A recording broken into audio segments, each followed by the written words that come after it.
welcome back to Trees and Turtles. My name's Imogen. In today's video, I am sharing how I learned to stop feeling guilty about setting boundaries and how you can too. If you are not already subscribed, be sure to do that. Give this video a thumbs up, follow me on Instagram, and let's get started. So, boundaries, okay?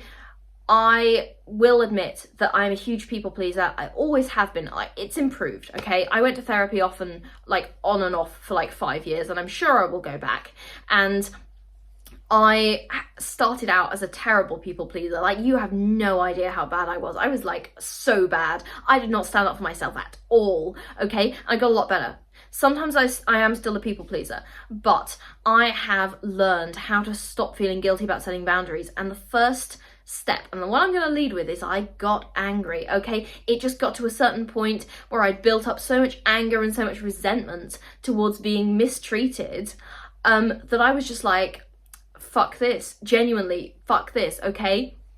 I got angry, and it kind of that resentment built up to a level where I was finally ready to do something about it and start setting boundaries and start saying, actually, no, I don't want to be treated this way, okay? And I think a lot of the time, anger is portrayed as something negative, okay?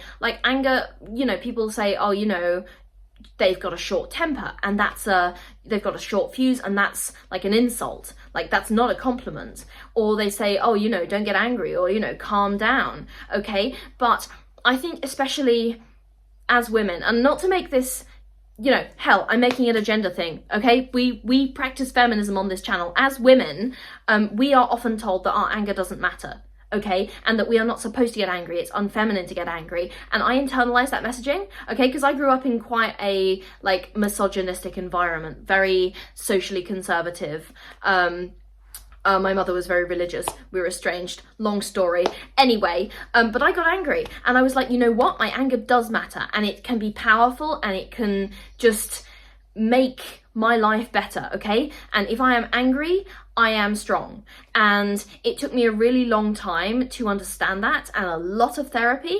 And when I say angry, I don't mean angry and hurting other people. I mean angry about being mistreated. If I can use a semi-spiritual term, almost righteous anger at an injustice, okay? When you see an injustice and you're like, that's not right, that pisses me off, I'm gonna do something to change that, okay? I got angry, okay? And within certain limits and contexts, anger can be a good thing, a strong thing, okay? It can make your life better.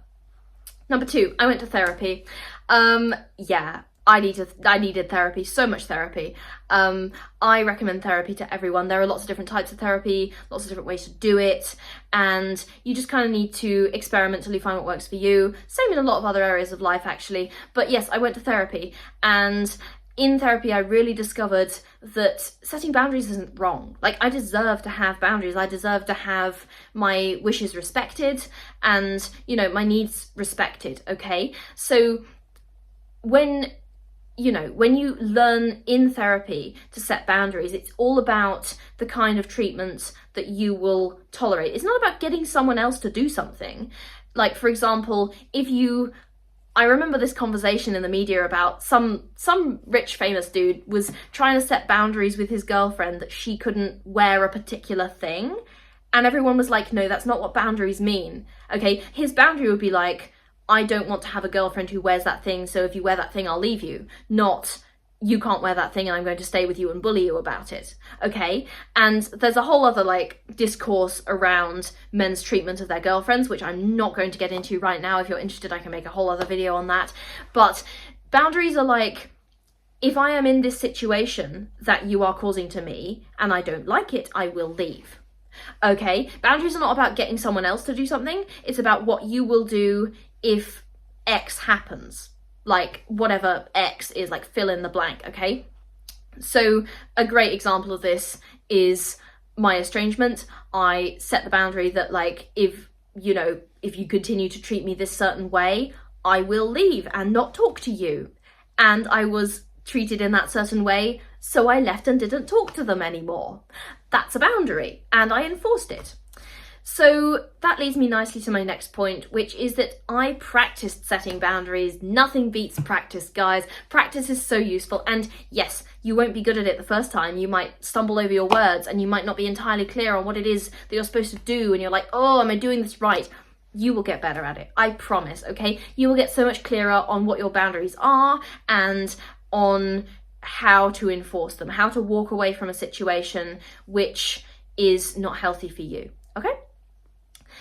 And the next point, and this is kind of chronological, is that I realised my life was so much better once I did set boundaries. Once I got over that initial, oh God, I'm not sure how to do this, or I'm not sure like what I'm doing here. And I actually started setting boundaries. I was like, oh, this made my life way better. I like this. And then I started to get like momentum with it. I was like, oh yeah, I'm gonna have 5 more of those. Give me 5 more of those. Give me 10 more of those.